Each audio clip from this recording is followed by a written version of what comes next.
சென்னை பள்ளிக்கரணையில் தாங்க இந்த 4 குட்டிகளும் அடாப்ஷனுக்கு வந்திருக்கு. ஒரு மேல் 3 ஃபீமேல் இருக்காங்க.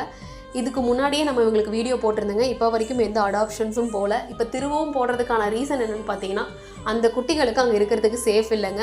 வண்டியில் அடிபட்டுருது. அதுவும் இவங்க தான் பார்த்துட்ருக்காங்க. அது பார்த்தாம பக்கத்தில் இருக்க யாருமே சப்போர்ட் பண்ணுறதில்ல. அந்த குட்டிகள் அங்கே இருக்கவே கூடாது அப்படின்னு சொல்லி நினைக்கிறாங்க.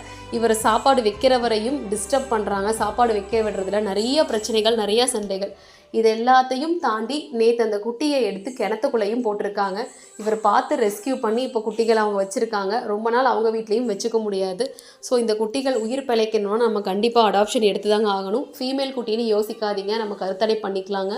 கொஞ்சம் இந்த குட்டிகளோட உயிரை காப்பாற்றுறதுக்காகவாது இந்த சென்னையில் இருக்கவங்க தயவு செஞ்சு இந்த குட்டிகளை அடாப்ஷன் பண்ணுங்கள். அப்படி முடியலன்னா அட்லீஸ்ட் நிறைய பேருக்கு ஷேராவது பண்ணுங்கள். யாராவது ஒருத்தருக்காவது இந்த குழந்தைங்க மேலே ஒரு பாவமோ இல்லை ஏதோ ஒரு விஷயம் தோணி அவங்க எடுக்கிறதுக்கான சான்சஸ் அதிகம். நன்றி.